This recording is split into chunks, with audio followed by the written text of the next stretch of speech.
Bonjour, voici le deuxième tutoriel concernant l'utilisation d'Idoceo. Aujourd'hui, je vais m'intéresser au carnet de points.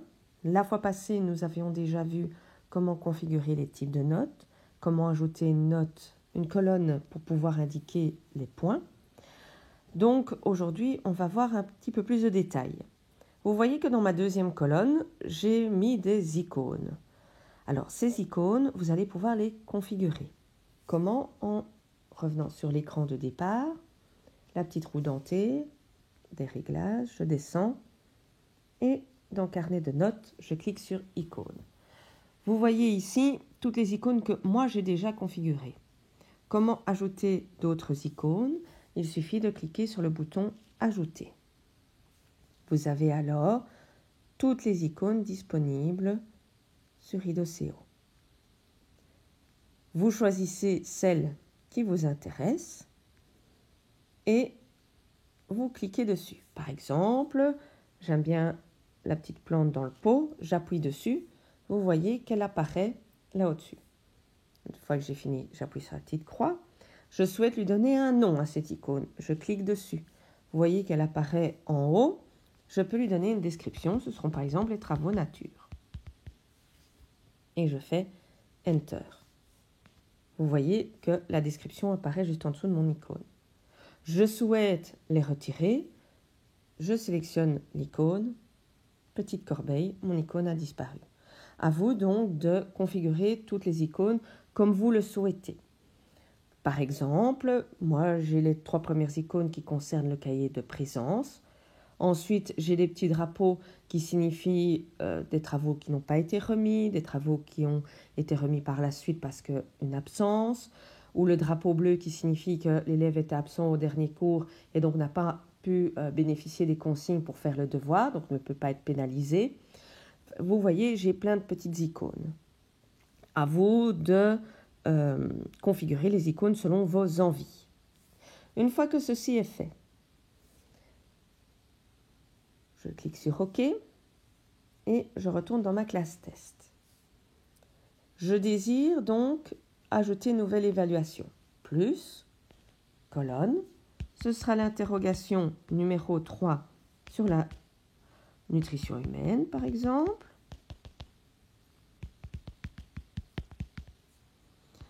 Ce sera une interrogation sur 30 points, avec la date d'aujourd'hui, par exemple. L'éditeur, vous pouvez choisir donc celui que vous voulez. La plupart du temps, comme ce sont des notes chiffrées, on choisit le pavé numérique. Maintenant, si vous désirez plutôt introduire du texte, choisissez l'éditeur texte. Si vous préférez un chrono, parce qu'en éducation physique, vous voulez prendre note de temps réalisé, par exemple lors du jogging, etc., vous choisissez chrono. Il y a moyen de choisir l'éditeur qui vous convient le mieux. Par exemple, pavé numérique ici. C'était une interrogation sur 30. Je sélectionne donc le type de note. Ça, je vous ai déjà montré comment les configurer.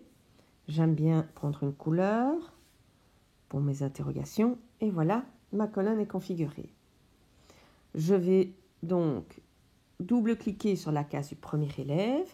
Imaginons qu'il était absent. Je clique sur l'étoile. Je clique sur mon icône qui signifie absent. Vous voyez qu'elle apparaît au-dessus. Vous pouvez également voir que je peux mettre jusqu'à 5 icônes par case. Quand j'ai terminé, j'appuie sur OK. Je suis à l'élève suivant. Steve a obtenu, c'était sur 30, 25. Karl, on va mettre 12. Voilà. Imaginons maintenant que Isabelle, la dernière élève, vous voyez à la deuxième colonne, elle avait un drapeau bleu. Le drapeau bleu chez moi signifie que l'élève était absent le cours d'avant, donc n'a pas entendu les consignes, donc n'a pas su rendre le devoir, et elle ne peut pas être pénalisée pour autant, ce n'est pas un 0, donc elle avait un drapeau bleu. Imaginons qu'elle me rend ce devoir après son absence. Je veux donc modifier cette case. Je clique sur la case concernée. Je vais mettre donc maintenant les points qu'a obtenu Isabelle. C'était une évaluation sur 15, imaginons qu'elle a eu 14. Mais surtout, je dois enlever le drapeau bleu. Pour cela, je clique à nouveau sur mon étoile. Je vais cliquer sur le drapeau bleu au-dessus à gauche et il disparaît. Je peux mettre par exemple le drapeau vert à la place qui signifie chez moi que le travail a été remis par la suite après une absence. Et j'appuie sur OK. Ça a été modifié. Vous voyez également une troisième icône qui était le drapeau rouge tout en haut de la colonne chez Daniel, qui signifie chez moi que le travail n'a pas été remis et donc c'est un 0. Je désire maintenant faire la moyenne. Alors pour pouvoir faire la moyenne de ma classe, la première chose, c'est de dire à Idoceo, attention, il y a des cases dans lesquelles j'ai mis des icônes et ces cases signifient cellules vides. Par exemple, les 2 croix rouges qui signifient que l'élève était absent. Il ne faut surtout pas qu'Idoceo pénalise ses élèves en mettant un 0. Donc, il faut que Idoceo ne compte pas ces cases vides. Alors, comment faire? Je retourne à mon écran de départ, la roue dentée, je descends dans carnet de notes et j'ai icône cellules vides. Vous voyez que vous pouvez en mettre assez bien. Chez moi, il y a 2 icônes qu'Idoceo doit considérer comme des cellules vides. C'est la croix rouge puisque l'élève est absent. Je ne veux pas qu'il soit pénalisé. Et le drapeau bleu puisque, je vous rappelle, que c'est les élèves qui n'étaient pas là lors de la consigne à devoir et je ne veux pas les pénaliser non plus. Donc, ces 2 cases-là, Idoceo sait que quand il voit ces icônes-là, eh bien, il ne doit pas en tenir compte pour la moyenne. Je clique juste au-dessus dans éditeur et calcul. C'est là que je vais pouvoir sélectionner ce que je veux comme éditeur, donc par exemple texte, pavé numérique, texte avec icône, etc. Vous sélectionnez ceux que vous désirez. Et en dessous, les calculs. Voilà donc tous les calculs que Idoceo vous propose. Vous cochez ceux qui vous intéressent. Moi, je les ai tous cochés. Une fois que j'ai terminé ceci, j'appuie sur OK. Je retourne dans ma classe test et je vais faire ma moyenne. J'appuie plus. Cette fois-ci, attention, j'appuie sur ajouter calcul. Et vous avez la liste des calculs possibles. Vous voyez que des moyennes, il y en a 2. La première, moyenne, et un peu plus bas dans la liste, moyenne simple. Quelle est la différence? La première moyenne, Idoceo va indiquer le même coefficient pour chacune de vos évaluations. Coefficient qui peut être modifié. La moyenne simple, ce sera une moyenne arithmétique tout à fait traditionnelle. Alors, conseil, si vous avez beaucoup d'évaluations, qu'elles sont plus ou moins toutes avec un total équivalent, donc par exemple, pratiquement toutes vos évaluations sont sur 20, peut-être quelques-unes sur 25, peut-être quelques-unes sur 15, mais enfin, il n'y a pas de grosse différence. Que vous utilisiez l'une ou l'autre moyenne, le résultat sera pratiquement le même. Peut-être 1%, voire 2 maximum de différence entre les 2 types de moyennes. Si maintenant vous avez peu d'évaluations, ou bien qu'elles ont des totaux fort différents, je vous conseille d'utiliser alors la moyenne simple, qui sera donc la moyenne arithmétique traditionnelle. Si vous utilisez l'autre type de moyenne, vous risquez d'avoir de fortes différences quand même au point de vue de cette moyenne. Sauf si, bien sûr, vous désirez mettre l'accent sur une évaluation en particulier. Je vais donc vous montrer le premier type de moyenne en cliquant dessus et j'obtiens ceci. Je vais simplement cliquer sur l'entête de chacune de mes colonnes pour en prendre note. Il y a 5 colonnes, donc c'est tout à fait normal que chacune soit sur 20%. Je vais pouvoir attribuer, donc si je le désire, un coefficient plus important pour une des évaluations ou pour plusieurs.